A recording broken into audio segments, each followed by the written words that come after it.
ওয়ালাইকুম। তো বন্ধুরা, অনেকেই জানতে চাচ্ছেন যে আসলে বিকাশ কেন লোন দিচ্ছে না, বা অনেকেই হয়তো আগে একবার লোন নিছেন, পরবর্তীতে আর লোন নিতে গেলে আপনার লোন দিচ্ছে না। তো কেন লোন দিচ্ছে না বা লোন নেওয়ার উপায় কি, কিভাবে লোন নিতে হয়? আপনি প্রত্যেকবার যখন ইচ্ছে তখনই লোন নিতে পারবেন। তো সমস্ত কিছু আজকে ভিডিওতে দেখাবো, বা কি কারণে আপনারা লোন পাচ্ছেন না। তো আজকে ভিডিওটা দেখতে পারবেন। আর এখান থেকে আপনারা লোন নেওয়ার পর লোন অনেকে হয়তো আগেই শোধ করে দিতে যাচ্ছেন। এইটা আপনারা কিভাবে করবেন? মানে লোন যদি আপনি নেন, দেখেন, আপনি যদি লোন নেন বিকাশে কিন্তু সিস্টেম হলো আপনার লোনে কিন্তু টাইম মতন আপনাকে পরিশোধ করে দিতে হবে, ঠিক আছে? আপনি পরিশোধ করার অনেকের মিস্টেক হয়ে যায়, বা আপনার কেন লোন দেয় না, এগুলো সমস্ত কিছু ভিডিওতে দেখাবো। তো আমি কিন্তু প্রথমেই আমার বিকাশ অ্যাপসে ঢুকে প্রবেশ করছি। তো আমি প্রথম মানে বেশি কথা বলবো না, প্রথম থেকেই যে গুরুত্বপূর্ণ যে বিষয়গুলো সেগুলো আমরা প্রথম থেকেই দেখবো।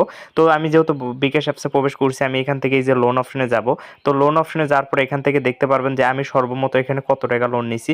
তো আমার এখনো কিন্তু লোন এখানে দেখতে পাচ্ছেন, আমার অ্যাক্টিভ লোন আছে, 4টি লোন আছে।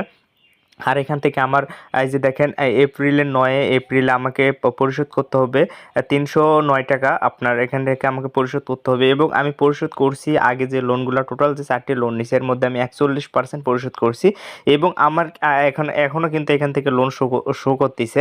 তো এখানে সিস্টেম কীরকম দেখেন, এখানে সিস্টেম হচ্ছে আপনি যে লোনটা নেবেন ওই লোনটা আপনার যত দ্রুত শোধ করবেন। ধরেন আপনি এখান থেকে 1,000 টাকা লোন নিচ্ছেন, 1,000 টাকা লোন নেওয়ার পর আপনি ওই 1,000 টাকা যত দ্রুত শোধ করবেন ওই 1,000 টাকা আবার এখানে শো করবে। মানে আবার আপনি সঙ্গে সঙ্গে পরিশোধ করে আবার লোন নিতে পারবেন, এইরকম সিস্টেম। তো এখানে আমার যেটা আছে, এখানে বর্তমানে শো করতেছে 450 টাকা। মানে এখানে মিনিমাম আপনার লোন দেখেন, আমি যদি 450 টাকায় লোনে এখানে ক্লিক করি তাহলে এখানে কি লেখা আসছে দেখেন, সর্বনিম্ন 500 টাকা লোন দিবে, ঠিক আছে? সর্বনিম্ন 500 টাকা লোন নেবে। তো 500 টাকা ছাড়া লোন নিতে পারবো না কিন্তু আমি। এখানে লোনের বিবরণ যেটা আছে এটাতে যদি আমি ক্লিক করি তাহলে এখান থেকে টোটাল আমি চলমান যে লোনগুলো আছে এগুলো আমি এখানে দেখতে পাচ্তেছি। এবং এখান থেকে আপনার দেখেন এই যে লোনগুলো আছে এগুলো আমি চাইলে কিন্তু আগে পরিশোধ করে দিতে পারবো, ঠিক আছে? তো এখানে আগে পরিশোধ করার জন্য কি করতে হবে, এখানে দেখেন এই যে কিন্তু এখানে একটা অপশন শো করতেছে, এই যে লোন পরিশোধ করুন, এই যে দেখেন লোন পরিশোধ করুন। তো অনেকে আসলে লোন দেয় না, কি কারণে লোন দেয় না, কারণ হচ্ছে আপনার আমার কিন্তু আরও বিকাশ যে অ্যাকাউন্টগুলো আছে ওগুলাতে কিন্তু আমি অনেকটা লোন নিতে পারি, আবার অনেকটা লোন নিতে পারি না। এর আগে কিন্তু আমি 20,000 টাকা পর্যন্ত লোন নিয়েছিলাম।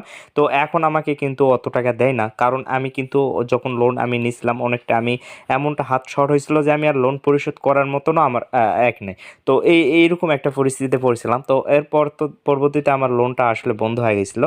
তো আসলে এরকম অনেকের হয়। আর একটা কারণ হচ্ছে এখান থেকে আপনার লোন নেওয়ার আগে আপনাকে কিন্তু আপনার ব্যালেন্সে অবশ্যই টাকা এখান থেকে কিছু টাকা রাখতে হবে। দেখা যায় যে আমরা কিন্তু বিকাশের টাকাই রাখি না, মানে এখান থেকে আমাদের কাছে টাকা ঠিকই থাকে কিন্তু আমাদের বিকাশের টাকাটা কম থাকে। আবার অনেকে বিকাশে অল্প কিছু লেনদেন করি, যারা লেনদেন করে তাদেরও কিন্তু লোন দেয়। আবার আপনার এখান থেকে পেমেন্ট অথবা আপনার ক্যাশ আউট সেন্ড মানি এগুলো কিন্তু একটু অ্যাক্টিভ থাকলে আপনারা লোন নিতে খুব দ্রুত দিবে। তো এই জন্য আপনাদেরকে এগুলো একটু অ্যাক্টিভ রাখতে হবে। আর ব্যালেন্স একটু রাখলে ভালো হয়, আপনার ব্যালেন্সে অনুযায়ী দেখা যায় যে এক দিচ্ছে, আপনার এখান থেকে লোন দিচ্ছে। আবার এখান থেকে যে এমনটা নয় যে ব্যালেন্স আপনার যেরকম লেনদেন করবেন। দেখেন আমি আপনাদেরকে, আমি যদি ক্যাশ আউটে যাই, ক্যাশ আউটে দেখতে পারবেন যে আমার এখান থেকে দেখেন ক্যাশ আউটে আমি এই মাসে, দেখেন এই মাসে আমি 57,000 কিন্তু লেনদেনই করছি শুধু ক্যাশ আউটই। তো ক্যাশ আউটে আমি 57,000 এক করছি, অথচ কিন্তু আমার আপনার লোন কিন্তু দেখতে পাচ্ছেন যে অতটা লোন দিচ্ছে না। তো এই খুব বেশি লেনদেন করলেই যে লোন দিবে তাও কিন্তু না। এখানে আসলে বিকাশে হয়তো কিছু তাদের সিস্টেম আছে, তারা কি হিসাবে দেয় তারাই ভালো জানে। যাই হোক, এখান থেকে লেনদেনের উপর ভিত্তি করে অনেক সময় দেয়, আবার অনেক সময় যে খুব বেশি লেনদেন করলেও দিবে তাও কিন্তু না।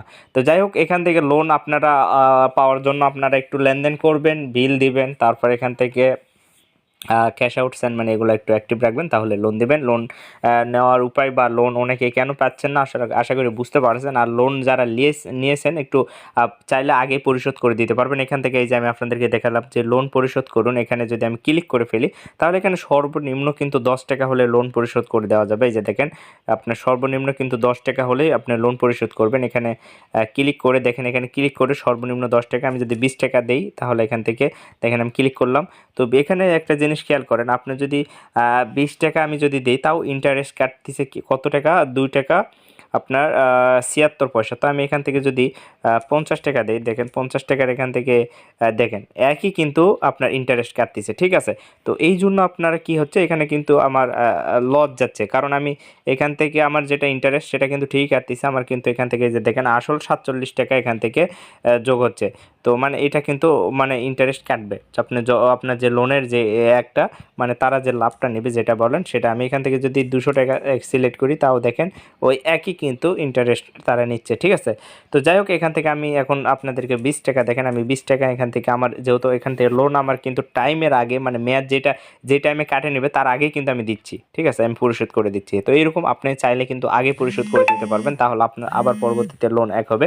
তো আমি 20 টাকা এক করে দিলাম, এখানে যদি আমি লোনেতে ক্লিক করি তাহলে দেখতে পারবেন এখান থেকে কিন্তু আমার আরও টাকা বেশি হয়ে গেছে। এই যে দেখেন, এখান থেকে আমি যত দ্রুত লোনটা শোধ করবো তত দ্রুত কিন্তু আমি আবার লোন নিতে পারবো।